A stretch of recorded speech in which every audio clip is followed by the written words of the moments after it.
Vale, pues hola, bienvenidas. ¿Estamos todas listas? ¿Falta algo? ¿No? ¿Podemos empezar? Estupendo. Pues nada, bienvenidas a la segunda jornada del Octubre Rojinegro. Hoy tenemos aquí una mesa estupenda para hablar de medios libres y de disputa del relato.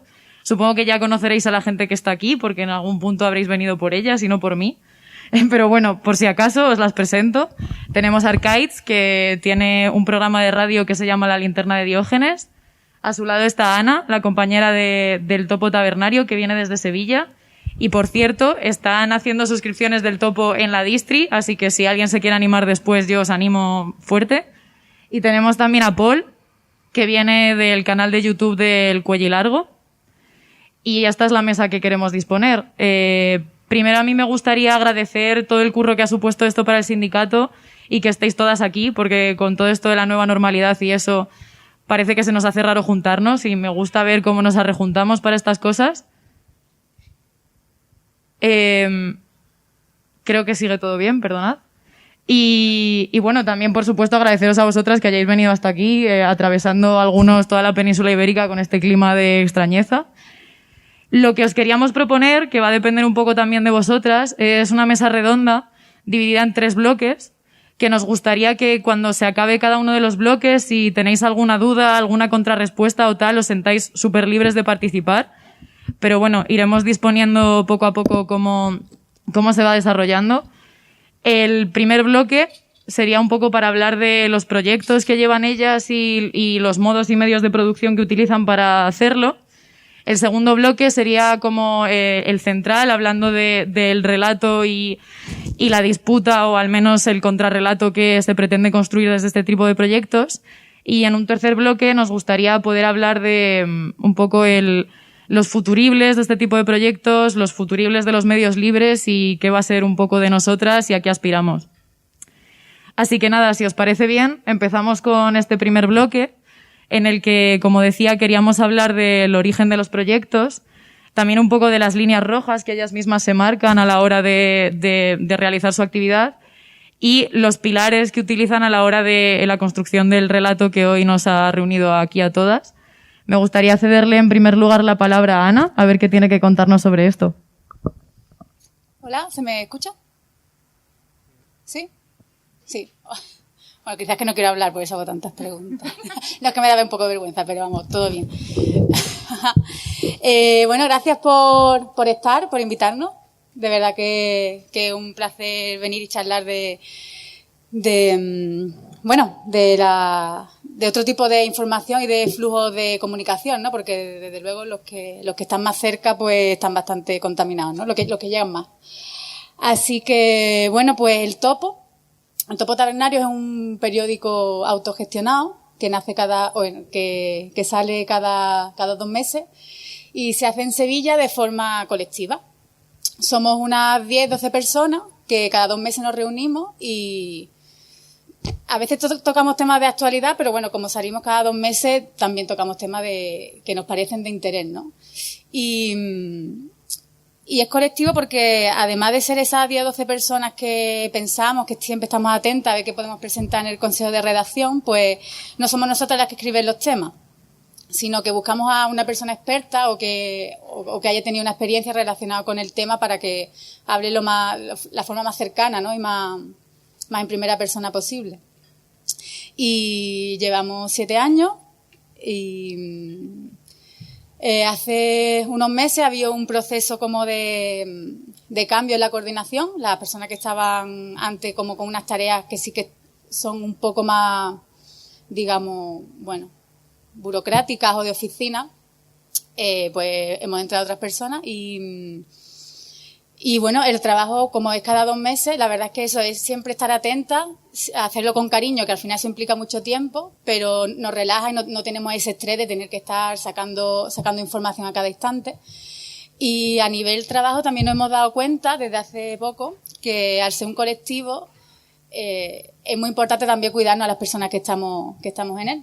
Y eso ha sido como de repente pensar en eso, ¿no? En las pequeñas problemillas que no se solucionan, esto que nos pasa siempre, que al final, ¿no? A veces se queda atrás. Pues en un trabajo colectivo es súper importante, ¿no? El cuidarnos. Entonces, una nueva tarea, pero que es maravillosa, ¿no? Que es la de, bueno, preocuparse también por las personas que estamos ahí, ¿no? y funcionaba por suscripción, pero tenemos ahora mismo alrededor de 300 personas suscritas que le llega el topo a su casa, pero hacemos una tirada de 1000 ejemplares. ¿Esto qué significa? Pues que podemos repartir en un montón de sitios, que cualquier persona puede tener acceso a él, lo puede ver en la web y además pues puede llevárselo a casa y compartirlo. Y también pues en Sevilla pues se ha trabajado con, bueno, sí se ha conectado también con negocios o con lugares que son afines y también nos apoyan económicamente un poquito. Entonces, bueno, pues eso sin la red el topo no sería posible, porque somos un montón de personas que colaboramos de formas diferentes, muchas personas que también cuentan cosas, no somos solo esas 10 o 12 del colectivo, y la idea nace de 2 personas que no tienen nada que ver con el periodismo, pero que estamos involucradas en diferentes colectivos y se dan cuenta de que no hay un espacio donde esa información quede reflejada, ¿no? Entonces deciden, hace 8 años, deciden crear un medio donde se cuenten cosas que nos interesan pero que a veces nos cuesta encontrar, ¿no? Entonces de repente el topo pues se convierte en un medio que da voz a, bueno, que os voy a contar, ¿no? A información de cerca, de verdad, y que contrarresta pues todo lo que llega desde, ¿no? Esa información a veces tan manipulada. Así que bueno, pues ahí seguimos, contentas y currando. Pues muchísimas gracias, Ana. Paul, no sé qué tienes tú que aportar en este bloque, cuéntanos. Vale, ¿se me escucha? Sí, vale. Vale, pues antes que nada agradecer a las compañeras de CNT AIT la invitación para venir a hablar aquí y la acogida que nos han dado súper linda, así que muchas gracias y por montar estas jornadas.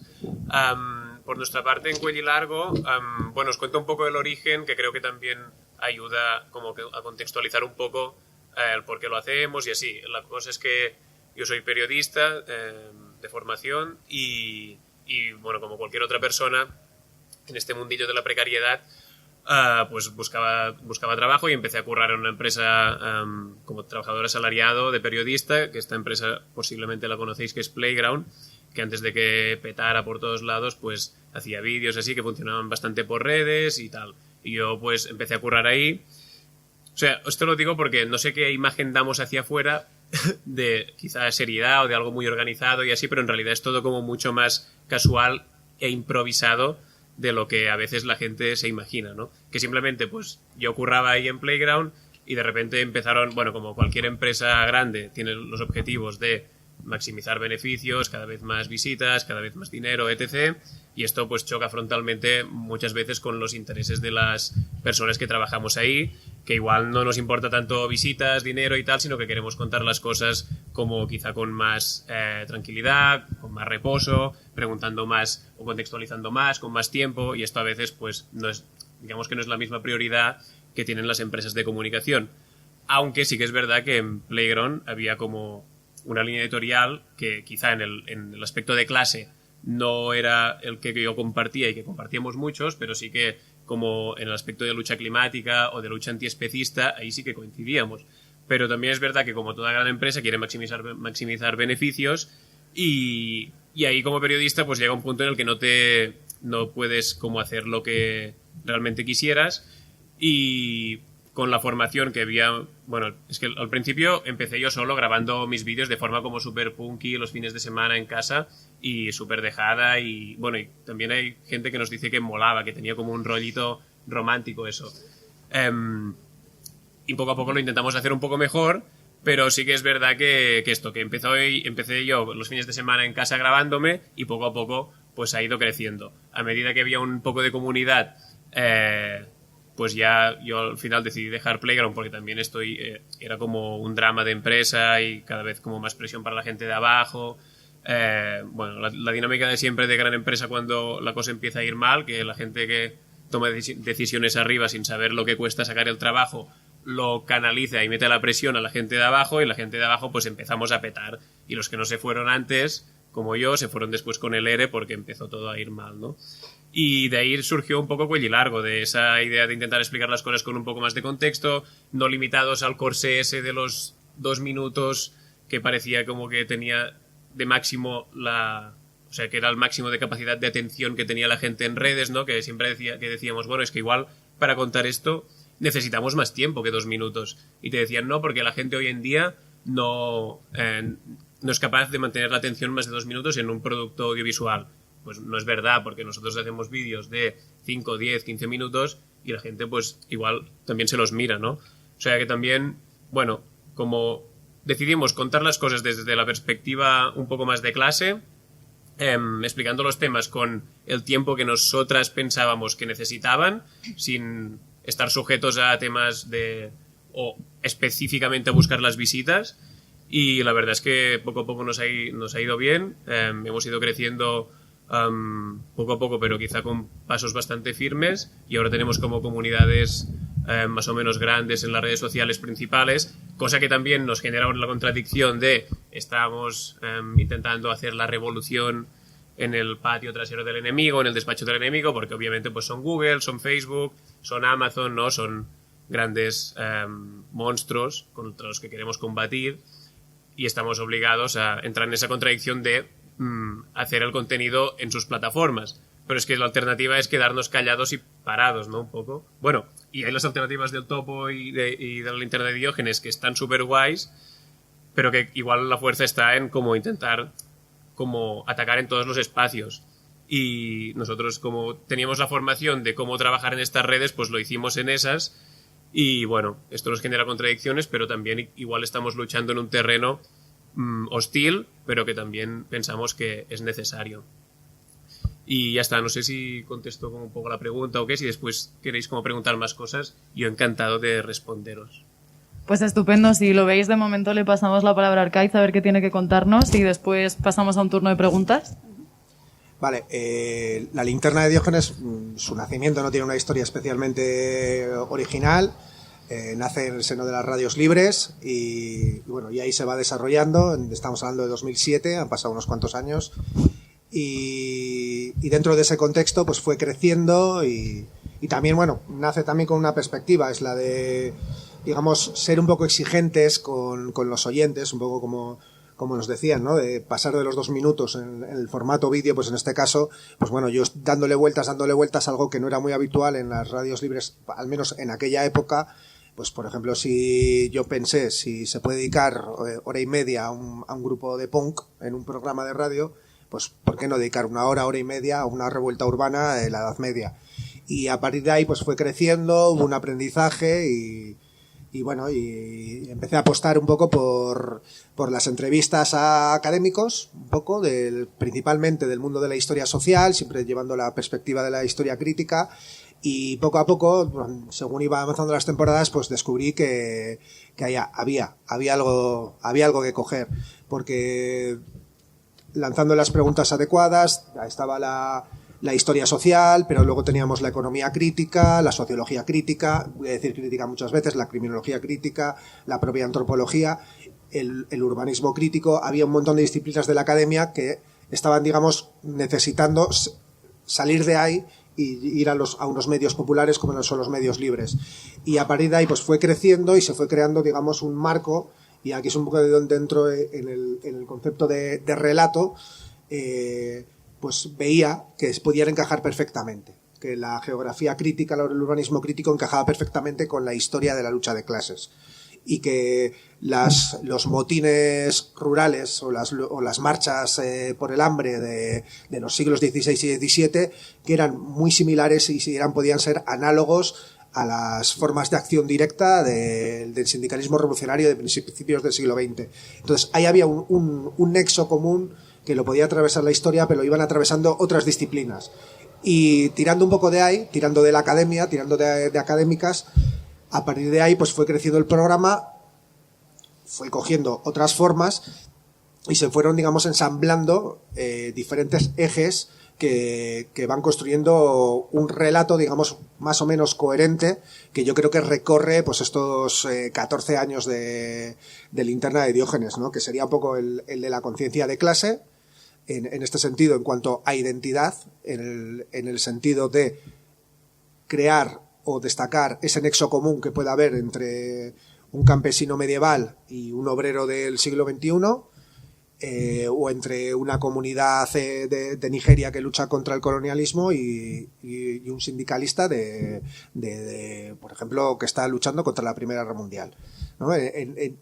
Había ese nexo y había que construir un poco una historia alrededor de él, ¿no? Y cogiendo un poco fragmentos de diferentes historiadores, a través de esas entrevistas se fue construyendo esa historia que creaba, por un lado, destacaba esa conciencia de clase o estaba siempre de fondo en las temáticas. Por otro lado, la historia de la lucha de clases siempre estaba fuera la temática, y a partir de ahí se van construyendo otros más. Por ejemplo, la crítica a la idea de progreso y por otro lado, quizás lo mismo que estamos en el lado de las desposeídas, de las clases subalternas, pues también podía estar o era interesante destacar al otro sujeto, que son las élites. Entonces, también es otra de las temáticas frecuentes, ha sido el destacar los diferentes dispositivos y mecanismos de acción y de control y de regulación desde las élites. Y ahí tenemos la construcción del Estado moderno, la forma de administración de las empresas, las diferentes legislaciones o el desarrollo del parlamentarismo.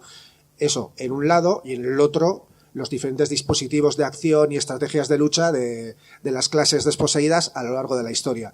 Luego, desde todos esos dos ejes se va construyendo un relato que es, o yo considero que es, totalmente contrario, un contrarrelato a uno de lo que son de los más hegemónicos y dominantes, que es el relato liberal. El relato liberal que es de la historia, pero no solo el relato liberal de la historia, sino el relato de cómo nos posicionamos y entendemos un poco el mundo. Al final, un relato en buena medida nos da las gafas con las que miramos y desde dónde nos posicionamos.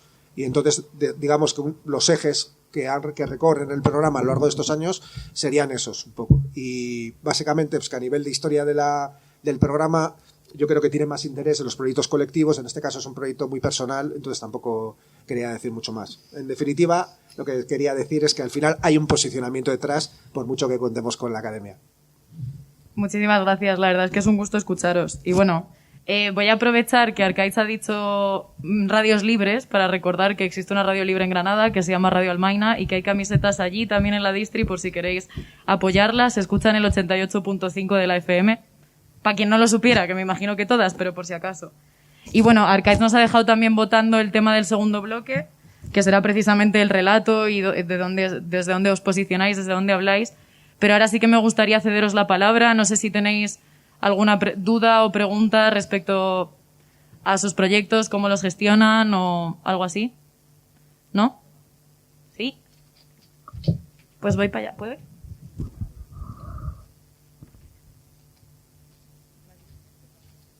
Acércate, Alba, por fin.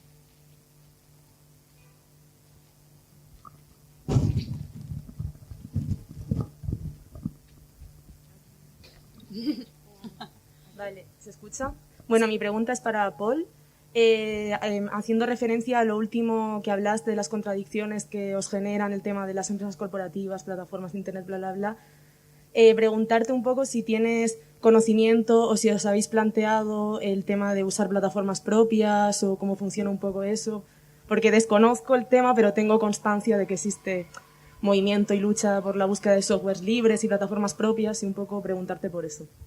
Vale. Bueno, gracias por la pregunta. Nos lo dicen a veces y, de hecho, una de las cosas que hemos hecho en el último año ha sido como lanzar una página web propia, que al final te da como bastante más estabilidad o fiabilidad de que no te la pueden petar tan fácilmente, porque sí que es verdad que cuando estás en estas redes, pues al final es cosa de que un trabajador de YouTube o de Facebook haga un clic y te elimine la página por lo que sea, ¿no? Y sí que te deja en una posición, aparte de la contradicción, una posición bastante vulnerable, que al final estás a un clic de chao, ¿no? Del trabajo de muchos años, que te lo tiren por los suelos. Después puedes reclamar y lo que quieras, pero ya te han petado. Entonces sí que es un punto importante, tanto diversificar como redes, creo, como ir a plataformas o redes alternativas. ¿Qué pasa? Hemos hecho esto de la página web y nos da como un soporte quizá más fiable para tener como quizá más estabilidad en ese sentido y no depender tanto de redes, pero y también hay como otras opciones tipo Mastodon, ¿no? Como sustituto de Twitter y así. Y es un tema que tenemos pendiente. Sin embargo, siempre vamos a lo mismo. si queremos llegar como a la gran audiencia y no quedarnos en los círculos endogámicos un poco de siempre, no sabemos si es como lo mejor o canalizar la energía de la mejor manera, intentar levantar una comunidad en estas redes alternativas cuando la gente o las masas están en las plataformas mainstream. Y es un debate que tenemos ahí que tampoco tenemos del todo resuelto, pero que está muy guay la pregunta y que lo plantees. Y no tengo una respuesta muy firme, pero que sí que tanto nos lo proponen como nos gustaría, como a la vez pensamos, wow, quizá estamos como yendo a los círculos de nuestra onda y nos escucharán nuestros círculos que creen igual que nosotras, pero no estaremos como disputando relato donde está la disputa aquí, ¿no? Que es en las grandes plataformas. No sé si te contesto. Sí, vale. No sé si alguien más tiene una pregunta. Bueno, pues voy a lanzar yo la mía, ¿vale? Porque yo sí tengo una. A mí me gustaría que nos contarais un poco si habéis tenido, desde los 3 proyectos, algún tipo de debate interno, incluso tú, Arcais, contigo mismo, también eso es un debate, a propósito de las líneas rojas que les trazáis al proyecto respecto a la monetizarlo, el tema de los anuncios, dónde, por ejemplo, dónde vender el topo, dónde emitir la linterna de Diógenes. No sé si es algo que tenéis muy presente o que tenéis una posición muy firme o es un debate constante. No sé a quién le gustaría empezar respondiéndome, pero a nadie quizá. Bueno, yo sí que es un poco lo que hemos hablado antes, lo hago extensivo al resto de la audiencia, que sí, que nosotras tenemos como una línea roja bastante clara, que es el no queremos perpetuar la precariedad del mundillo periodístico comunicativo de ahora mismo, que muchísimos medios viven de estudiantes en prácticas o del rollo este que es tan mezquino, ¿no? Y tan tramposo de, bueno, no te pagamos nada, pero fíjate, te damos visibilidad porque, mira, cada mes tenemos tantas visitas, ¿no? Y tú dices, pero a ver, yo no pago mis facturas del gas de visibilidad ni pago mi alquiler con visibilidad. Y entonces tenemos bastante claro que no queremos jugar este juego. Y por tanto, todo el contenido que hacemos o que encargamos a personas del colectivo, que esto no os lo he contado y aprovecho ahora, trabajamos así como de forma líquida, ahora somos como unas 6, 7 personas, cada una, quizá yo soy la única que está como en el centro jornada completa y después pues hay personas que escriben, personas que editan vídeos, personas que programan, como tenemos varia gente como disponible, pero a la vez lo compaginan con otros proyectos porque no pueden como, o sea, no tienen... Los ingresos del proyecto de Cuello Largo no son suficientes como para que 6-7 personas pueden pagar sus gastos y vivir dignamente solo con eso. Entonces, pues hacen cosas en paralelo, trabajamos mucho en la nube, ahora hay que editar un vídeo, pues si tú no puedes porque estás con un proyecto, pues lo hace el otro y al final se cuentan las horas a final de mes y se pagan las horas en función de las que he hecho cada una. Esto lo decía porque si no podemos pagar estas horas, como no encargamos trabajo, y eso sí que es una línea roja bastante clara. Hay muchos otros medios que apuestan por otros métodos más militantes y así, como La Directa en Barcelona, que hay como mucha simpatía y tenemos como gente en común y tal, pero no queremos caer, que es un medio alternativo de referencia de movimientos sociales, de barrio y así, pero no queremos caer en el rollo de que un periódico o un medio se sostenga en la militancia, porque para nosotras es perpetuar esta precariedad y hay suficiente como para que la reforcemos, ¿no? Y esto nos hace, es línea roja y nos hace crecer quizá más despacio, pero como más tranquilas y con quizá los pies más firmes.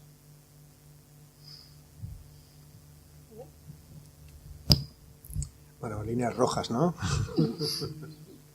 Bueno, en cuanto a temas de plataformas, monetización y tal, bueno, nunca me lo he tomado en serio ni nada por el estilo.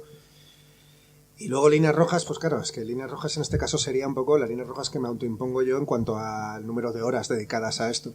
Pero claro, no sé si tampoco es una experiencia que pueda expandirse mucho, porque en este caso yo, coincide que ya cuando empecé a hacer el programa que tenía ya un trabajo remunerado y en este sentido económicamente podía sostener realizar un programa cuando era una radio libre o ahora un podcast, ¿no? con muy poca inversión económica y dedicar las horas. Entonces la problemática sería la que me puedo encontrar alguna vez, la disyuntiva entre, ¿no?, dedicar esas horas o no dedicar esas horas, o que son horas no remuneradas, pero no es real, o sea, no es real, o sea, O sea, lo único que puedo hacer es reducir las horas, o sea, no hacerlo, pero no cobraría por hacerlas, porque también en mi experiencia vital cuento con otra fuente.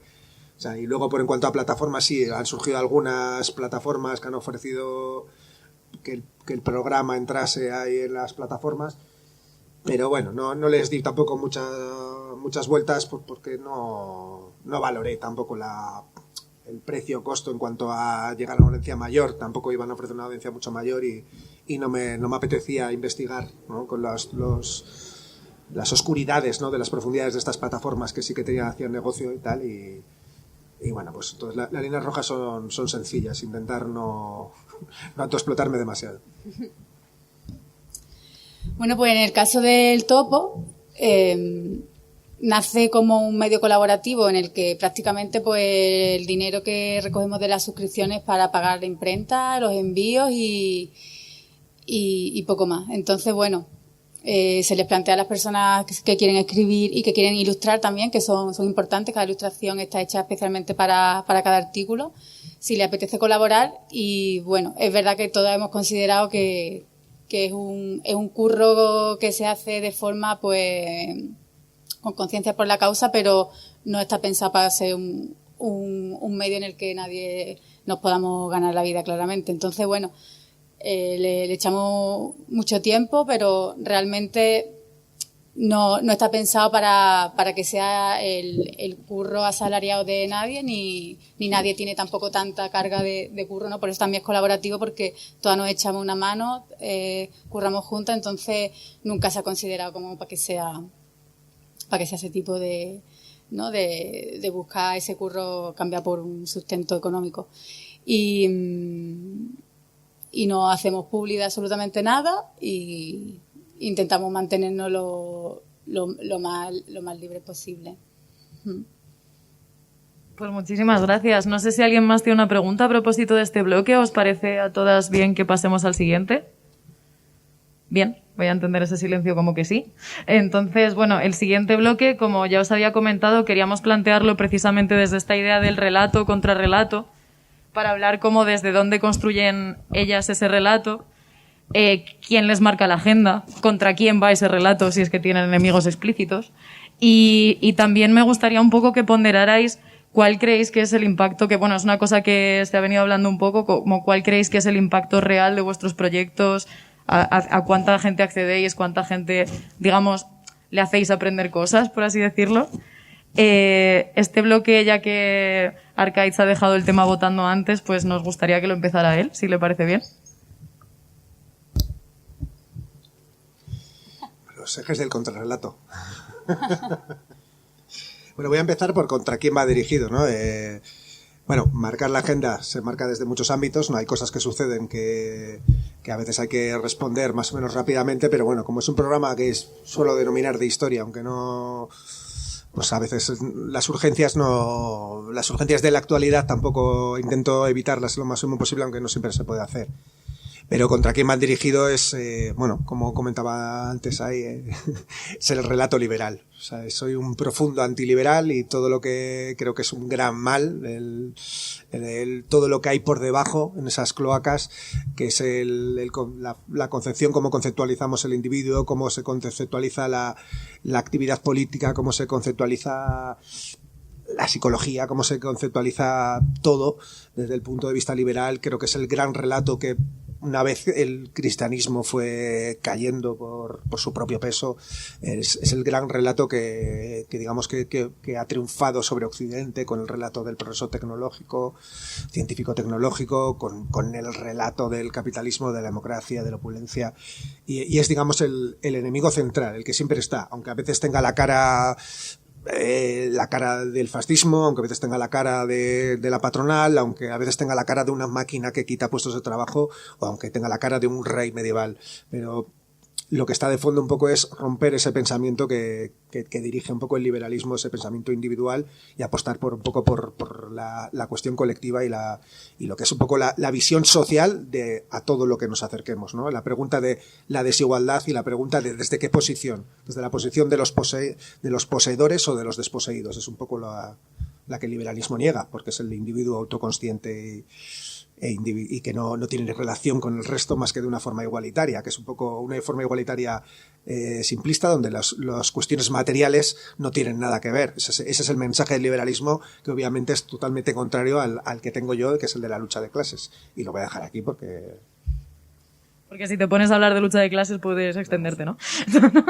Bueno, Ana, no sé desde el topo qué queréis aportar en este sentido. Pues yo creo que compartimos mucho con la linterna, porque si buscamos ir en contra, por supuesto, del relato hegemónico y de lo que nos bombardean en los medios de comunicación de masa.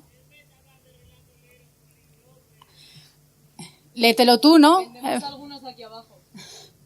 Bueno, y relacionándolo con relato, nos parece también muy importante la voz, ¿no? De quien habla. Entonces, pues eso, escuchar a personas que tienen cosas que contar, que cada vez son personas diferentes, que haya como una polifonía de experiencia y que los cuenten desde su propio punto de vista, pues eso nos parece también pues muy interesante para la hora de contrarrestar pues eso, todo ese relato tan manipulador.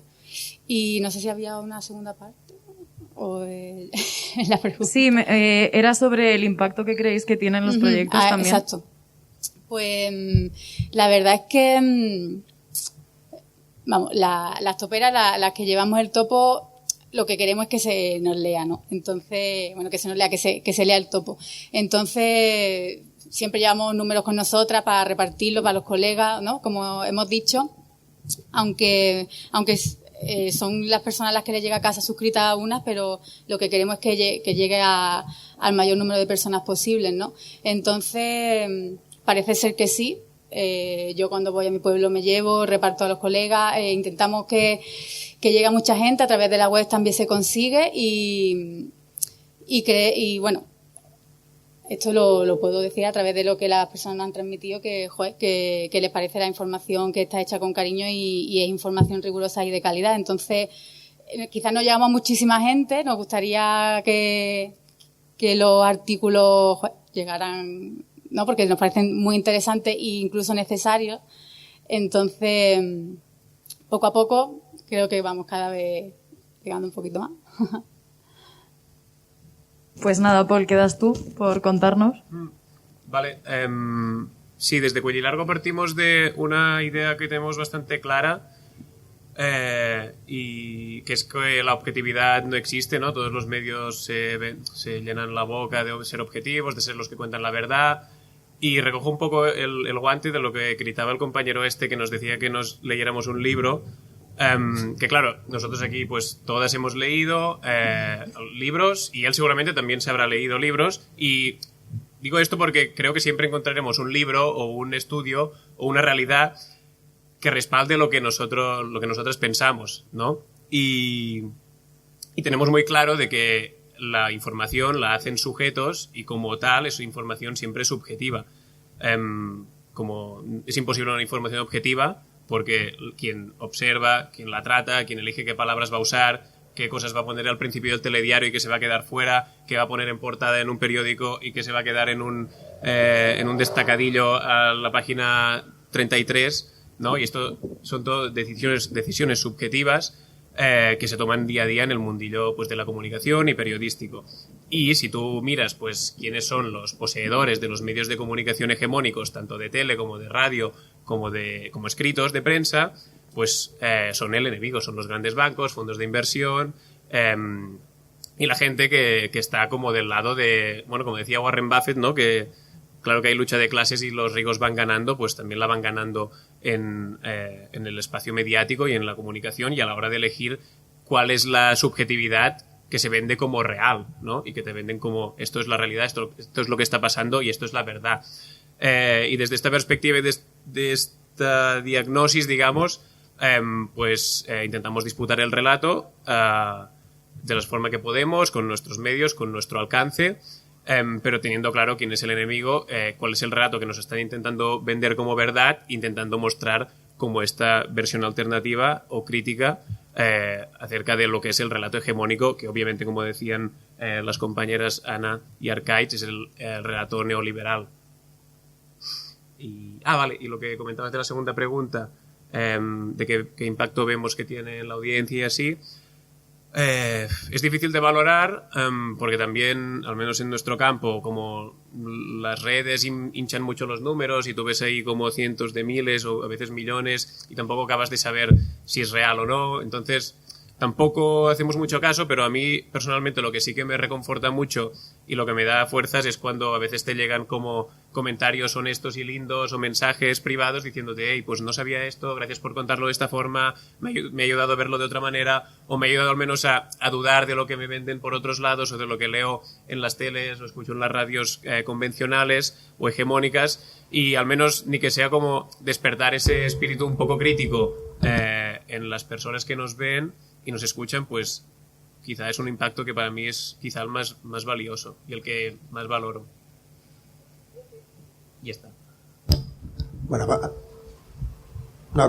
quería aportar en cuanto a eso, ¿no? Digo que según lo que estabas diciendo dentro de la subjetividad y demás, que un relato se puede considerar hegemónico cuando ya no se percibe como ideología y se percibe como sentido común, ¿no? Que es el peligro y el gran mal de los grandes relatos hegemónicos, ¿no? Y por eso los que estamos desde el otro lado tenemos continuamente que justificarnos, de decir, no, sí que somos subjetivos, ¿no? Porque estamos señalados como subjetivos, ¿no? Claro, ahí es devolver la pregunta, ¿no?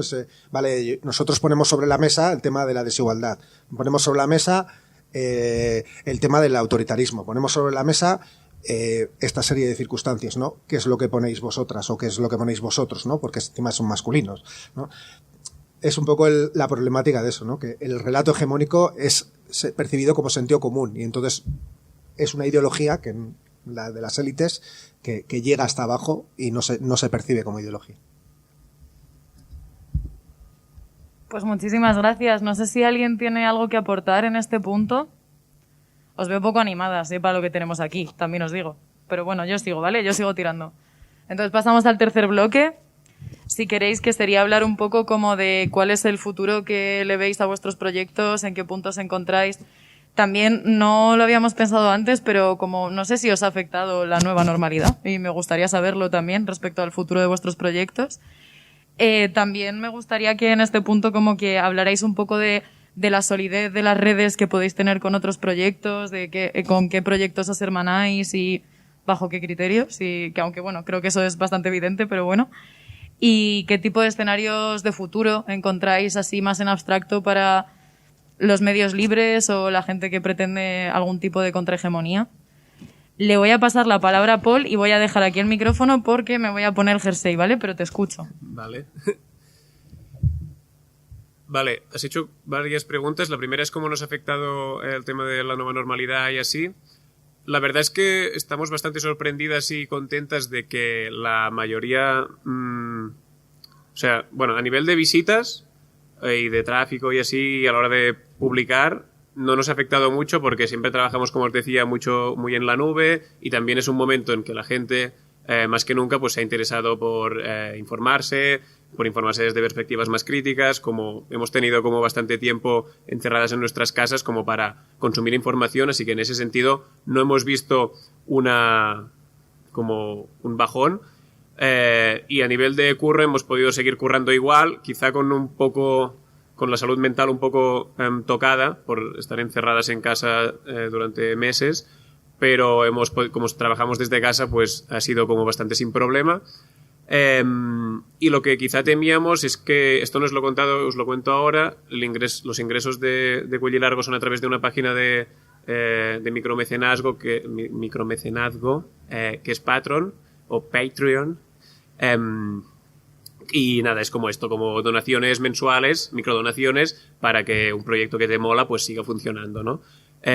Y pensábamos que con todo el tema del coronavirus, el miedo de la crisis y tal, bajaría, y realmente enviamos un correo a los Patreons diciéndoles, hey, si estáis como liados de pasta y así, entendemos mucho que os deis de baja, tal, gracias por apoyarnos durante este tiempo y así, y la verdad es que la respuesta fue como muy guay, de no, creemos que ahora más que nunca necesitamos como vuestra perspectiva, vuestro punto de vista, lo que contáis de la forma que lo contáis y desde vuestro sitio y tal, así que por poco que podamos seguiremos respaldándoos y dándoos apoyo.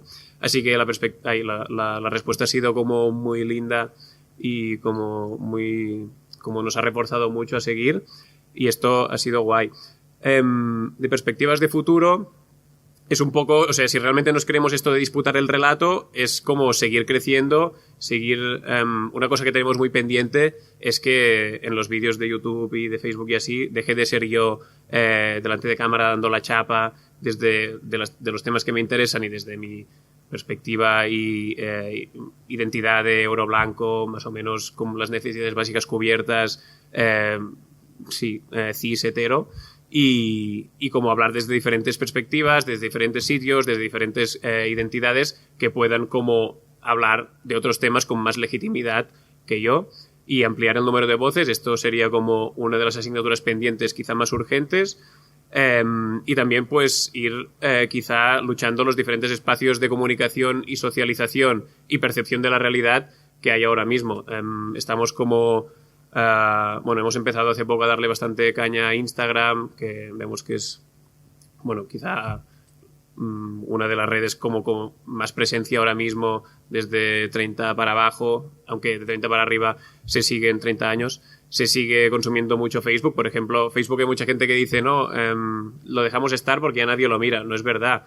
Mi madre se pasa el día en Facebook y hay grupos infames de Facebook en los que se comparten bulos y noticias falsas, y hay gente que conforma los barrios y conforma los pueblos y las ciudades, y también es un sitio en el que creo que es importante estar.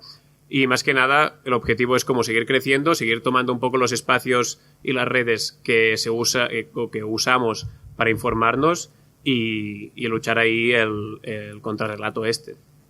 ¿Había alguna pregunta más? Que yo recuerdo... a propósito de redes generadas, no redes sociales, sino con otro tipo de proyectos y tal. Vale. En ese sentido, digamos que la derecha / extrema derecha de creadores de contenido en redes nos llevan bastante a la ventaja, porque sí que ellos han hecho mucha más red que nosotras.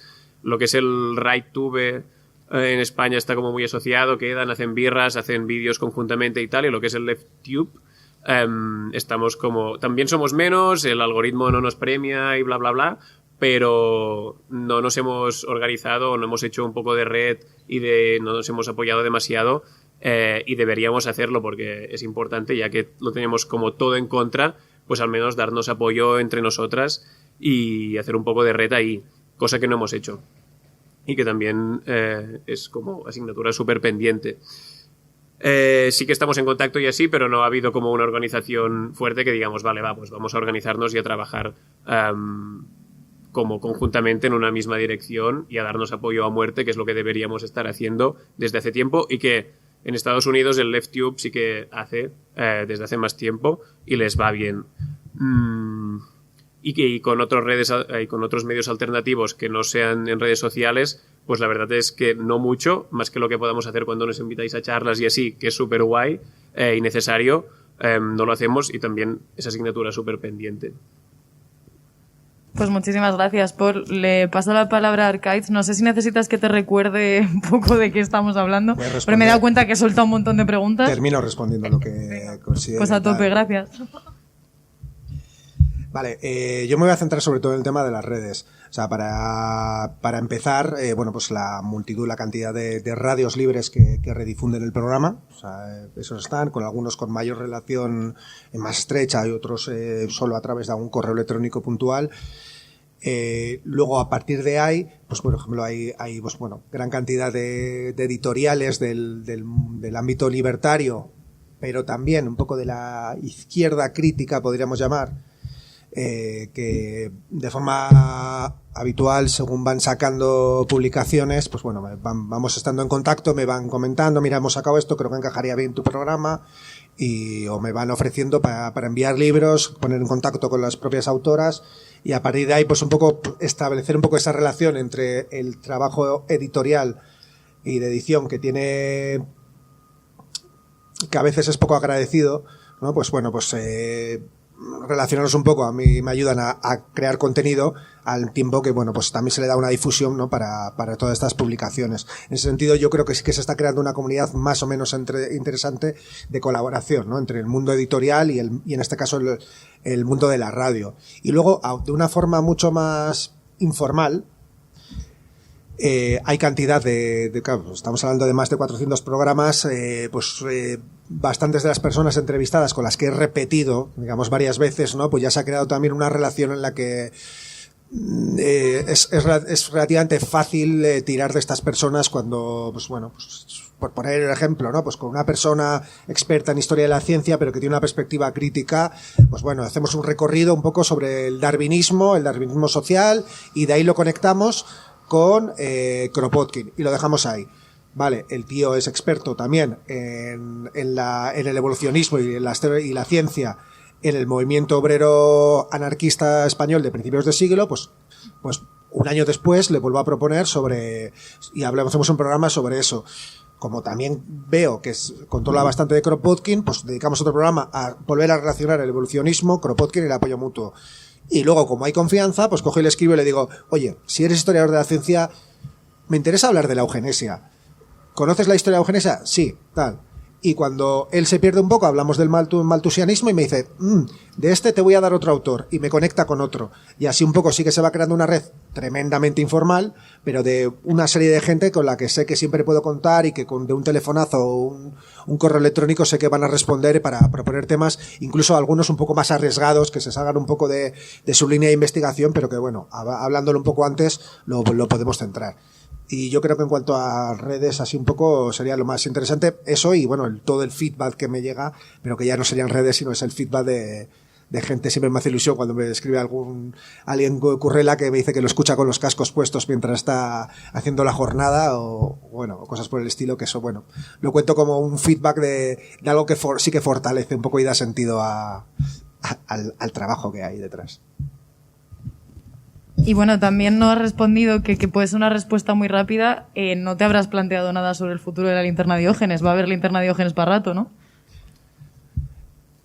Va a haber, pero bueno, tendrá que haber cambios. Estoy envejeciendo demasiado rápido.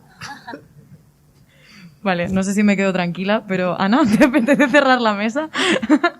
Que no sé, ¿te vas a centrar en algún punto en concreto? ¿Necesitas que te repita algo? Voy tirando y si eso te pregunto. Dale, estupendo, gracias. Pues así en cuestión de futuro, pues nada, el topo se plantea seguir como está, seguir publicándose, que siga siendo un medio en papel que sea sostenible y pues sí que llegue a mucha gente.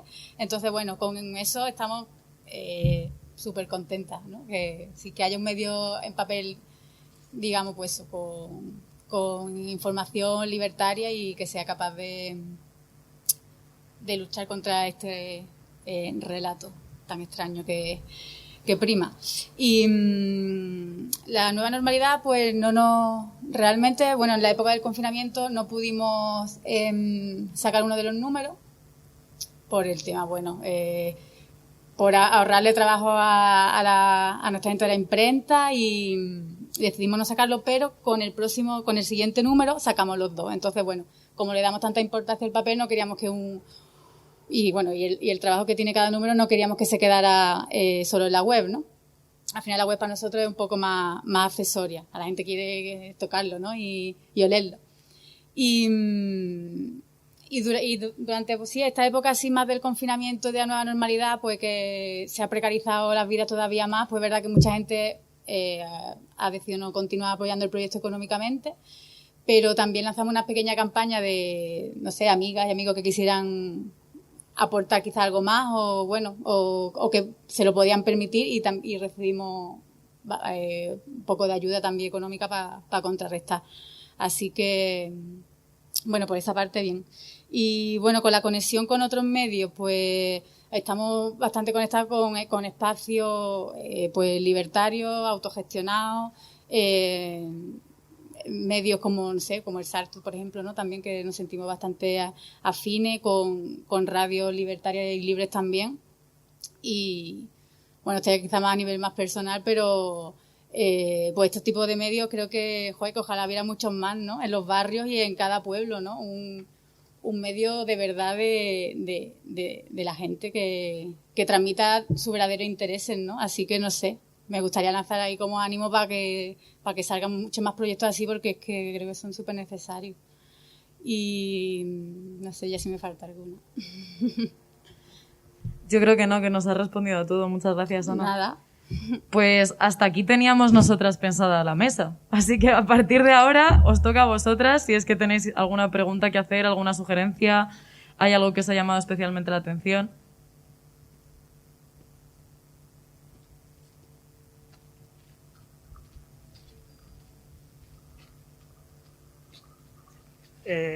Yo quería preguntaros, porque he estado hablando con amigos que trabajan mucho en bares, que están en bares de pueblo, y soy un pueblo al lado de Granada, y me han contado que estos últimos meses se ha visto un auge de un mensaje reaccionario y de cómo precisamente lo que hablábamos en realidad en el bloque anterior del mensaje hegemónico está calando mucho más profundo y además está creando una respuesta reaccionaria muy grande, y quería saber si eso ha afectado a vosotros y a vuestros medios de alguna forma, con ataques o ver cómo hay más gente que os echa en cara que es mentillo, señores que no vienen de los balcones, ese tipo de cosas. Porque no leemos. Porque no leemos. Esa es mi pregunta.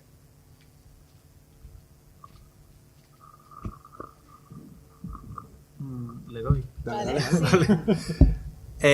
Sí, pues muy, muy cierto lo que te comentaban en los bares, porque también, bueno, yo al menos lo he notado, antes lo comentábamos de hecho, es algo que ya se ve o se percibe en redes sociales desde hace tiempo, pero sí que es verdad que con esto de la pandemia no sabemos si porque lo están tratando de aprovechar para petarse el gobierno que no les mola, o porque es parte de una estrategia como más grande.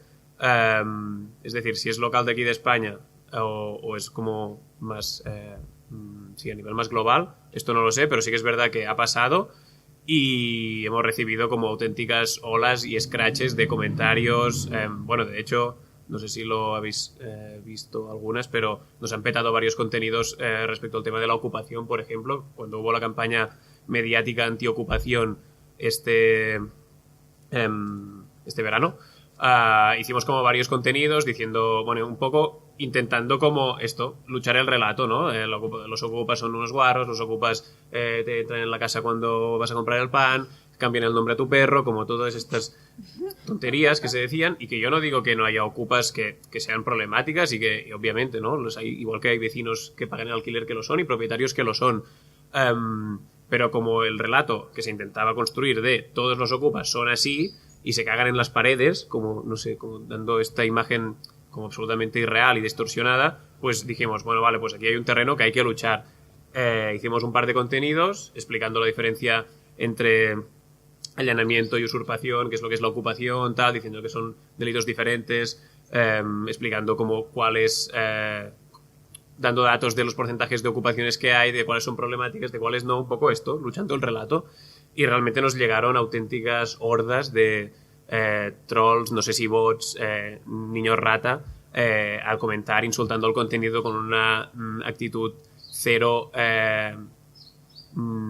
como dialogante, simplemente de echar mierda, de insultar y de reportar el contenido, hasta el punto de que debimos de recibir una ola de denuncias masiva hasta que Instagram nos petó el contenido por incitación al delito, en tanto que estábamos como animando a la gente a ocupar. Así que sí, que lo hemos vivido, lo hemos visto, pero que tampoco es algo nuevo, porque como también comentábamos antes con las compañeras, tú ves, por ejemplo, es muy normal que tú un día cualquiera te vayas a YouTube, mires tendencias, que son como los vídeos que más lo están petando en el momento, y te veas un vídeo de Vox, por ejemplo, del Zasca de Abascal en el Congreso a Rufián, o un vídeo de alguno de sus voceros en YouTube, que creo que más o menos los conocemos, tampoco vamos a repetir sus nombres aquí, pero como los que reproducen es su misma, y que de hecho los entrevistan incluso a los líderes de estos partidos en sus canales, o bueno, esto, como en tendencias, como vídeos que lo están petando con 300.000 seguidores, hay 300.000 visitas, casi cada día, o sea, cada día los vas a tendencias y es muy habitual que te los encuentres. Entonces la duda es porque hay realmente audiencia que le mola esto y por tanto lo peta y tiene tantas visitas? ¿O es que de alguna forma estos partidos están pagando para que estos contenidos se vean? Cosa que puede pasar, porque no nos olvidemos que YouTube son empresas que lo que quieren es máximos beneficios, y cuanto más dinero tienes, más fácil lo tienes para tener presencia y hacerte escuchar en estas redes. O bien es porque el algoritmo de algún modo les chuta o les catapulta o les hace de trampolín por el motivo que sea, quizá por un motivo más ideológico. No lo sé, pero sí que es verdad que es algo que pasa. En el caso del topo yo creo que no está tan expuesto, porque en las redes realmente lo que tiene, puedes ver el PDF y poco más, ¿no? No se puede generar comentarios ni nada, ni hay mucho movimiento más allá de eso, de colgar PDF que se imprime. Y no, aparte de todo esto que está pasando claramente, que existe, ¿no? Lo vemos en las calles en muchos entornos, no nos ha afectado de manera así directa. No, a mí no.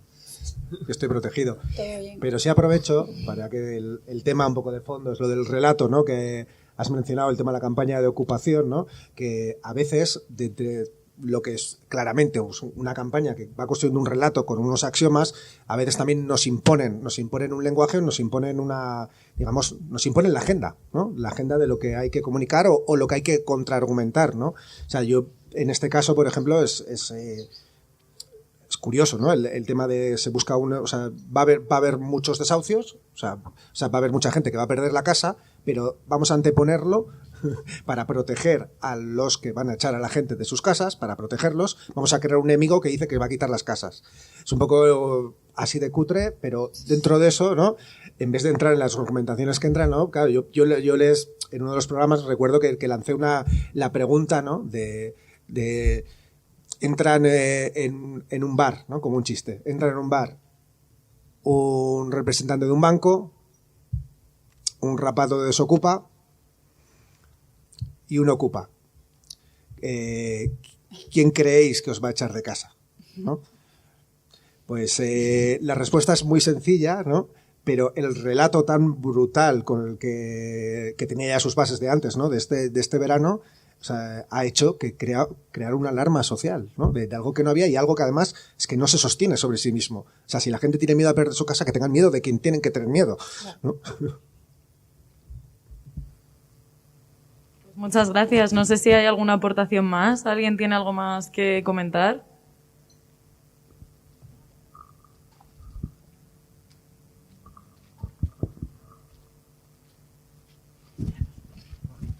Buenas, muchas gracias. Yo era preguntado porque como aprovechando que pertenecía a medio de comunicación, como que hay un debate y yo con respecto a esto, y como que entiendo las dos posturas, incluso una intermedia, y va por la línea de lo último que estabas diciendo con respecto, por ejemplo, ante a la hora de los medios críticos con lo hegemónico pueden seguir dos vías, por así decirlo. Una que siga la agenda y criticando lo que se va diciendo, que me parece también interesante y útil, y por otro lado desmarcarse un poco de eso y crear otro tipo de vía y no ir siempre a coletazos de lo que se va contando. Incluso, bueno, también tiene sentido algo mixto, ¿no? En que pues bueno, somos personas al fin y al cabo y hay algún tema que quizás nos toca más y no te puedes callar.